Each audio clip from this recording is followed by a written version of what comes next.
Good evening, everybody, and welcome to Living a Graceful Life. I'm Tracy Gelb, and I'm so excited for the first time to have a gentleman joining us. I will give you a quick background how I know Mr. Jim Barber.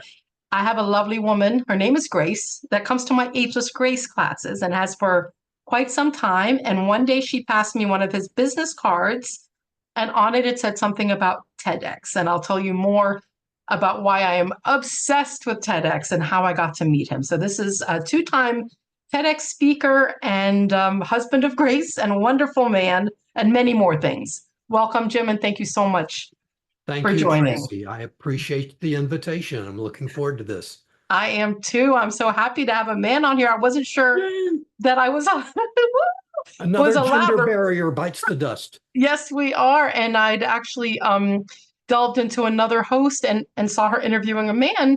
And I said, "Oh, I'd like to do that." And I asked immediately and you were so kind to come on so quickly. So Happy to do it. I want to ask you a little bit about your background. I know when we kind of messaged before in the past that you've done quite a bit of public speaking. I've been an entrepreneur. I left the corporate environment, let's see, 45 years ago. And I've been working for myself ever since. Most of the things that I've been doing have involved speaking. So in that sense, I've been speaking a long time, yes. And tell me, how did you get involved with the TEDx system and all of that? Actually, that was sheer luck. With where I think the old proverb is that luck is when preparation meets opportunity. I was at Toastmasters, which some of your members may have heard of. I was at a Toastmasters meeting and I wanted to practice a speech, and so I presented this presentation, a little 5-minute speech on dreaming, the importance of fulfilling your dreams, making your dreams come true. What I didn't know was that there was an organizer of a TEDx event in the audience that evening. And he passed me a note and said, "I'm putting together a TEDx event on," get this, the theme was dreaming boldly. So when he heard my presentation about dreaming, he said, "Would you be on my TEDx thing?" And I thought about it for a second or two, and I said, "Sure, absolutely, I'll do that." So I came in by the back door. At that point, I had heard of TEDx, but I really didn't know anything about it. But I got invited in. It was strange. It was strange. It was the universe It was pushing the you to, universe, it was the absolutely. universe. And it was the first one, which was the one that was 8 years ago. Hmm. And what was that one? Because I know I've watched it. That was TEDx West Broward High. Okay. And then the one now, and the reason when we started connecting, and Grace had told me originally that you were involved with TEDx and it said it on your business card. Hmm. I wanted to originally I was interested in doing a TEDx talk, so I wanted to learn about it. And then you so kindly said there was an event coming down to South Florida where we live, Hmm. and it's literally one exit over from my house. Mm. That week, the week before, we had just acquired a new baby bird, and Oh, we're very hesitant to leave her together at the same time because she was so crazy. And I say that in the kindest way. sure. And she's our delight, but we have a 24-year-old and her, and it's an interesting dynamic. So we I wanted to go, and so we purchased the tickets, and I said I really want to go to this event. We ended up staying halfway through because I wasn't going to leave without seeing you, Sure. which was the I, oh, best. It was so good. thank And you. you're welcome, and I really mean that. And there was another woman who we spoke about that my mother actually trained, weirdly enough, to teach Ageless Grace, the program that I teach, which is how I know Grace. Hmm. And she was fabulous. And you just told me her name is Carolyn, and you just told me she's 89, which is Carolyn Stein. Yep. She just, Carolyn. she'll kill me for What? this, but yeah, she just had her 89th birthday. I want everybody here to look this woman up and look at the TEDx talks that were from this session are being released. We are hoping this week. Is that correct? Hopefully. That's what I've heard unofficially. Okay. So that's exciting. And would you tell us a little bit? I loved your talk about the AI so much and how different it is than what I was anticipating. Will you tell us a little bit about that? About my talk or Yeah, like how you got there, or like just about the just a little bit about, because it's a different way of presenting. okay. You thought of AI. I thought of like I was going to watch something like I do on the news, and it was going to, this yours was Mhm. just a different way of saying it. I have been involved with technology, well, basically all my life. I first touched a computer back in college, which isn't any big deal today, but back then it was rare. But in 1969, I touched my first computer and I said, "Oh wow, this is something I want to know more about." So I've been involved with computers all my life. And the internet blew me away, the possibilities that were there. But when AI came around, I said, this is going to change everything. But the more I thought about it, I said, this is going to cause some problems too. So I don't talk about AI per se. There are an awful lot of other people that are doing that, and they know a lot more about AI than I do, and they can do a better job of it. I want to talk about the human response to AI. There are, AI is going, we cannot outthink AI. AI is smarter than we are, and when it comes to logic, and any attempt by us to outsmart AI, outthink AI, isn't going to work. We've got to do the things that AI cannot do. And AI has no inspiration. AI has no intuition. AI cannot imagine. And those are the things that we need to do in order to beat AI, in order to maintain the upper hand. That's And that's what basically the essence yeah, of it. I love that. And those were the three eyes, right, that you spoke Those are the about three eyes. Yep. in Mhm. your talk. And I love that. And I thought, I've been a little scared of AI. So I loved, because originally, because it was in the topic that you were going to speak, I thought it was going to be Mhm. like a typical, like I said, but it was completely different. It was talking about the humanity that we have, Mhm. and because there is nothing. I'm a dreamer. I'm a person that really is not of the world of money or of material things. So for me, yeah, and I mean that from my heart. I'm not just saying that. I really love the purpose of life, and being purposeful, and being happy, and finding health, and finding peace, and all of the things to me that right now AI is not so much. It's a little scary. It's a little intimidating, and it definitely. I was so happy when you went that way Mhm. with the talk, and it meant so much to me, because one of the things we talk about in Ageless Grace so much is our imagination. And we want to, keep our imagination healthy. It's one of the functions of the brain, Mhm. our imagination, our creativity. And it's one of the five functions of the brain. And if we lose that, and it's all automated, and, besides all the job factor and all of those things, I feel that it's so precious. Like when we do the classes that I know you've been threatening me that you're going to be taking one of these days when I you have will time. be. I will I be. believe you will. I believe you will. I think you'll love it, and I think you will understand how precious it is, because all of the things that you do in your life, from the writing to the TEDx talks to the Toastmasters, all of those help your brain. Mhm. Everything you're Absolutely. doing. Yep. I believe that you're a person that I feel that way, and I felt that way with the first time we spoke and when we were Mhm. corresponding. And your wife takes Ageless Grace, so she Mhm. understands about the significance and importance of it. And I think that things like TEDx talks, and the reason they are so precious to me is when I was going through my journey after grief. We lost my sister unexpectedly 7.5 years ago, and going through recovering from substance abuse is 5, actually. I started watching TEDx talks, about 10 a day. I'm Mhm. I'm not lying. I'm not making it up. I have books Good for you. written down. Yeah, and I mean that, Jim. Books and books of the topics, and I would send them to friends or people that I'd met that were suffering with gambling or drinking or drugs or all.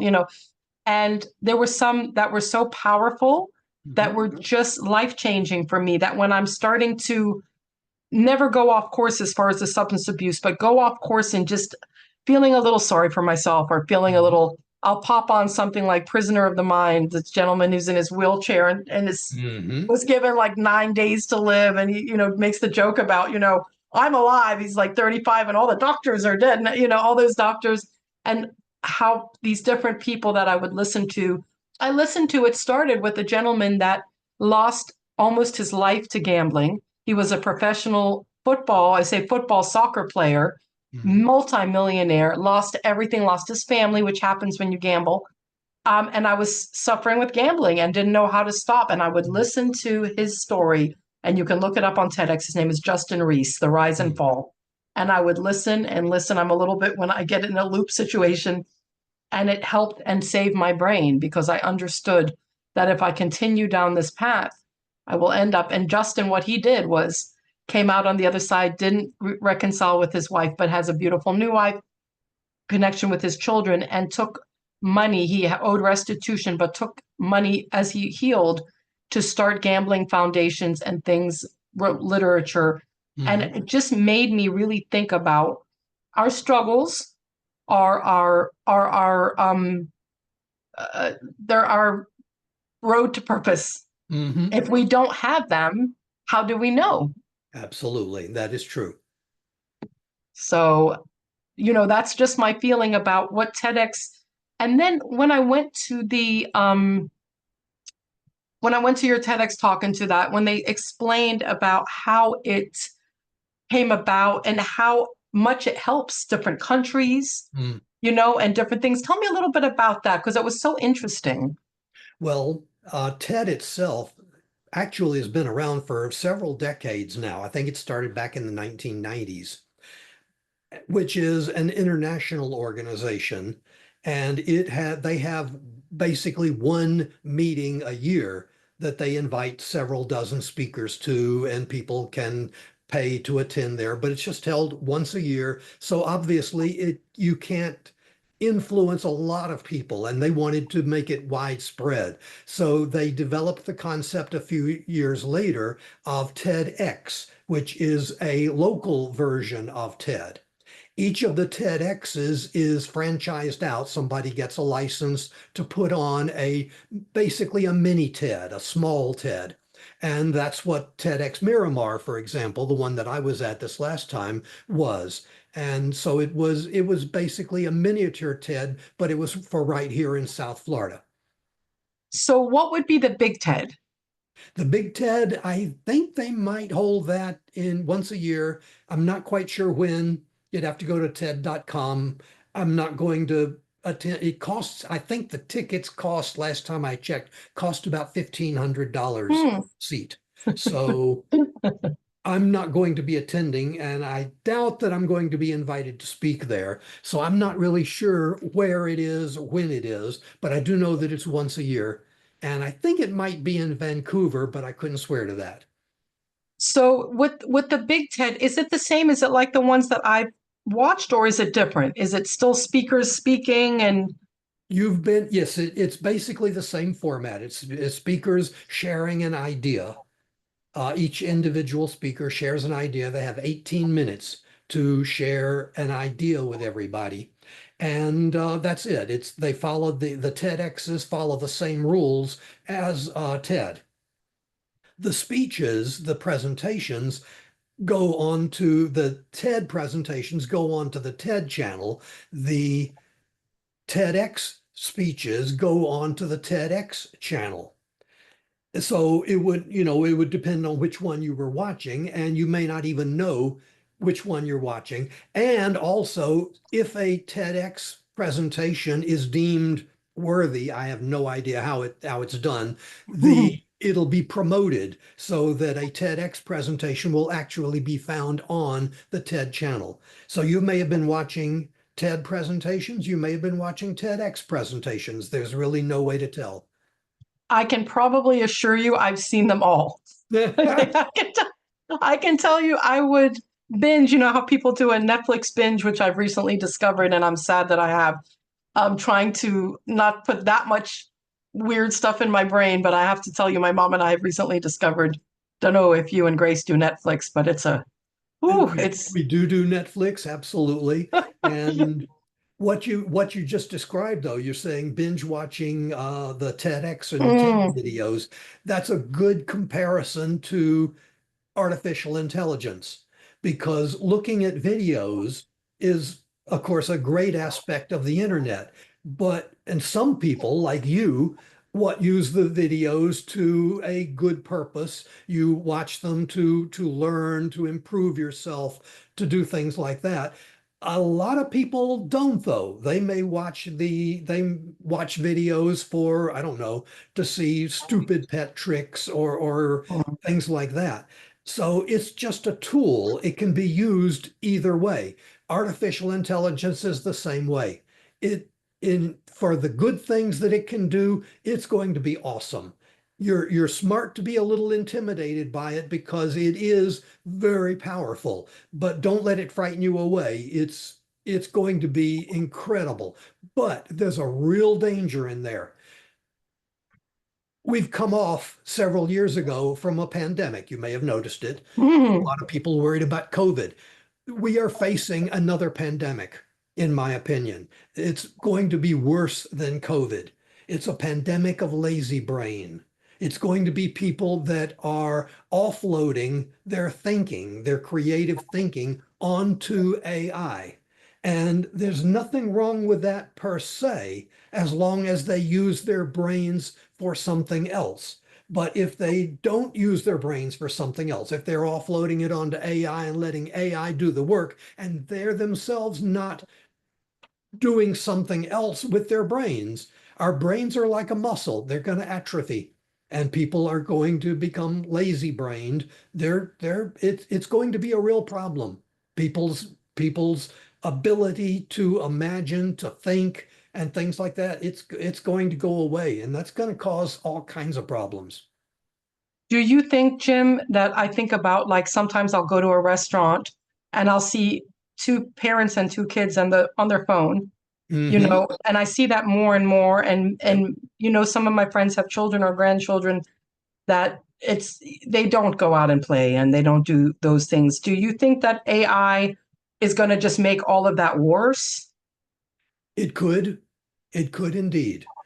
It doesn't have to, but it's up to the individuals, or in the case of children, it's up to the parents to do something about it.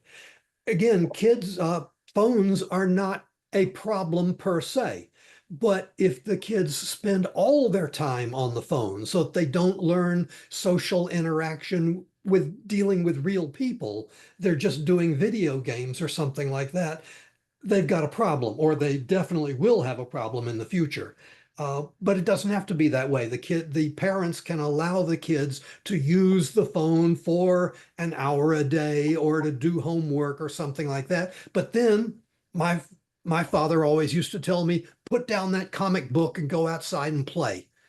They're going to have to do the same thing with phones. They're going to say, put down the phone, go outside and play. And if they'll do that, the phones won't be a problem. If they'll do that, AI will not be a problem.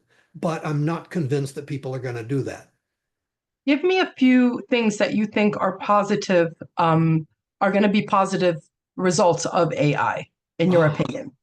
there are so many of them. Research is going to be so much easier. Right now, if you want to know, for example, if you want to find TEDx videos or TED videos on a particular topic, you can search YouTube by typing in a couple of keywords or something like that. With AI, you'll be able to state it as a question. Give it, what videos would you recommend for me to do this to make myself happier or something like that. It's that will be a good use of AI. Another one just occurred to me. I didn't expect this. I didn't anticipate this. I was very surprised when it came along, but they have AI programs now that can mimic therapists. You talk to the AI, and the AI comes back with, and how do you feel about that? Or what does that remind you of? Or something like that. And I heard that and I thought, wow, this is not necessarily good. It's definitely not good for therapists, but I'm not sure if it's good for people or not. But then I found out that teenagers are flocking to this. because they don't like to talk to real adults, real people, because they feel they're going to be judged. But they know enough to know that AI is a machine and the AI isn't going to judge them. So they can be more open talking to AI than they can talking to a human being. That, I think, is a good thing. That is something that AI is enabling. It's enabling people to talk. And I didn't expect that. Did not anticipate that that would occur, but I could see it now. Is it already in practice? Yes, they're already doing it. That's interesting because initially, the negative bias, I was like, oh, that's bad. That's really Hmm. bad. That's That was just mine. terrible. I And felt the but same way. but now that you've explained it and you're absolutely right, and I think as somebody that I have been in therapy, grief share, regular therapy, different types, brain balance. Hmm. I think I would have maybe even at that time considered it, just for something, Hmm. because sometimes I had a lovely therapist, but I would feel like a little like maybe she's judging me, or maybe Yes. because my story was at that time, I would just sit there and just bawl and cry and just couldn't even get a word out. So maybe, sometimes, and I have some people I was telling you about the group that we have at the facility that I teach. Hmm. And I was speaking with a lady and she said, I just want to talk to somebody. I had to go, or otherwise I Hmm. would have. And I really mean that.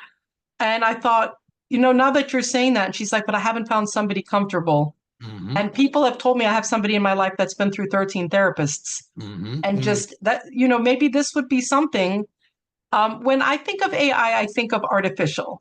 And I'm Hmm. a Sure. natural gal. I don't color in my hair. I don't do a lot of anything other than, I'm just a very natural person. Hmm. So for me, even the word artificial makes me sad. Hmm. So maybe that's the aversion, and perhaps, and I know when I think of AI, I think of people like, I don't know why, like Elon Musk, or like, these like kind of out of touch billionaires that have more money than they could ever use, but use it on such strange things, if you know what I'm saying, Hmm. Yep. as opposed to like, really helping people that need it so desperately. Hmm. So, I mean, your speech, and your speech, I don't want to say your TEDx talk, Hmm. was so good that when it comes out, I'm going to send it. I love when I find a good one, yours and Carolyn's, and I want to listen to the rest of the ones because we left early because of our new addition to the family, Sure, of which was course. the only reason. Hmm. Um, but I want to listen to the rest of them Hmm. because they all, I think everybody, I think everybody has a story. I really Hmm. believe that. I think if Oh we sit yeah. and listen, right? Yep. Hmm. I think everybody could do a TEDx talk, or a little show, or a 15-minute interview, or a 20 Oh, minute. absolutely. Sure. And I think this gives people a platform to do it. And I feel more, even with, we had a previous guest on, Cece, who was so lovely. Hmm. She was a TEDx speaker, and Hmm. I didn't get a chance to see her TEDx before, but I did watch them afterwards. And even like with you, I feel like I know you more Hmm. because Sure. I got to see those ideas. I saw your first one, and your first one was interesting, but your second one was out of this world. Thank you. Wait till everybody sees it, because Thank you. those three eyes tell me again, it's imagination, Inspiration, intuition, inspiration. imagination. Those are the three, Jim. Think Those are about the three. Yeah. those are the three. And I tell people, when my mom and I, go through life and we meet people, and we always say we'd love to help inspire them if we can. Because I read something recently, or heard it on one of my 10 million things I listen to, and it said people change their life for two reasons: desperation or inspiration. Ooh, Right? I like that. Isn't that Yep. good? But it's true. It is. It Hmm. is. And I have found my most desperate times in my life have been the ones that have led me to look for inspiration and to find. I'm a big, huge, psychotically crazy fan of Wayne Dyer. Oh yeah. And when I tell you I have listened, no lie, and my mother can verify this, to 8,000 of his. I'm listening to one of his books on audio right now, but he helped save my life. The 5 lessons to live by, which I've spoken about, um, was so profound for me to hear that when we're searching in the dark for the keys, looking for something outside of us. And he talks about writing the prescriptions, like, I'm going to write one to your mother-in-law, write one to your, all of these things. It helped me understand that I was looking for the keys in the dark. And that's literally how I felt. And the 5 lessons to live by, I have it basically memorized. it's 11 minutes, but it's life changing. And all of these things, I needed to find them, the TEDx talks and the Wayne Dyers and those things, because like you said, I didn't want to put the TikToks in my brain or the, not that I'm, listen, if you love, I mean, I love animals and those videos are awesome and I get that, but I didn't want to loop on that at that time. It wouldn't have Exactly. helped me like Mhm. the certain ones. And I would go over them because you can watch a TEDx talk, and I don't have to tell you this, or a specific healing video or something. You can listen to it at three different times and hear three different things. Absolutely. Sure. If it's a good talk, then absolutely you will do that. So tell me, what are your plans now? What do you have going on that you're working on Ooh. or I've got a couple of books that I want to write. I want to develop a keynote speech similar to the TED Talk, but so that I can go out and talk to more people, help more people. It's nice to be able to to watch a video, but it's so much nicer, I think, to hear somebody in person. And I would like to be able to do that. Oh, by the way, you mentioned Wayne Dyer. I heard Wayne Dyer before he became Wayne Dyer. This was back in really? the 1980s. Ah, I think his book had Your Erroneous Zones had just come yes. out, but he wasn't a famous speaker or anything. And I went to, it was a little gathering in a church. And I think they charged $5 each or, $5 a head or something like that to come in. There may have been 20, 25 people there. And Wayne Dyer spoke to us for half an hour, 45 minutes, something like that. And I thought that was, then later, a year or so later after that, he was the Wayne Dyer. But Well, that book launched him. That was book he wrote in mhm. 14 days in a hotel in Fort Lauderdale. No And that kidding. was, yeah, no, Oh, I that didn't book, know that. he went to, he'd had an abusive father that left his mother when the children were 1, 3, and 5.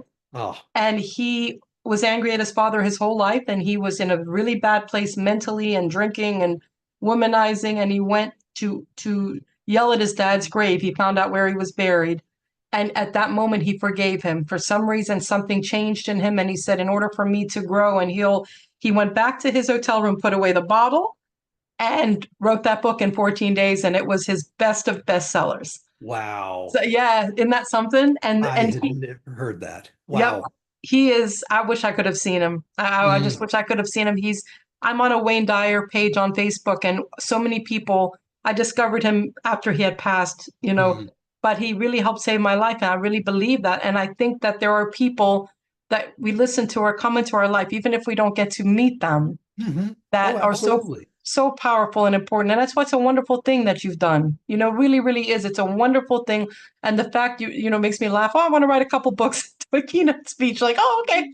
Well, And it's wonderful. It's I don't wonderful. have my own podcast like you do. I don't have my own TV show. So, we each are doing our different things. Yeah, I know. I love that. I love that writing a book. I've been wanting to write a book since the pandemic, and Mm, I've started 3 or 4 times. I've had a couple authors I've been blessed to interview, and I will, look into that TEDx and the book was something, but I feel very good right now. I feel like, I don't know if you know what I mean. I feel kind of level, and that'll be the next, that is that'll, nice. That is wonderful. that'll be But the next chapter. if when the next chapter comes and when you get ready to write your book, I'll be happy to talk with you and give you the Uh, benefit of my all the mistakes that I made so that you don't have to make them too. well, I appreciate that. I My do. pleasure.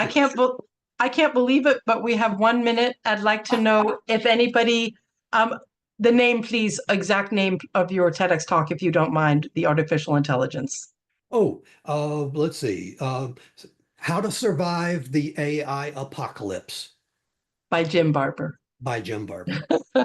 And if anybody, is there a way they can reach you if they want any information or Sure. read your book? Email would be the best way, Jim at thebarbershop.com. Jim at the barbershop. Jim, I thank you. I thank you so much my first gentleman, and you are a gentleman, and I thank you Thank very you. much. Thank you. I am honored. As am I. Thank you.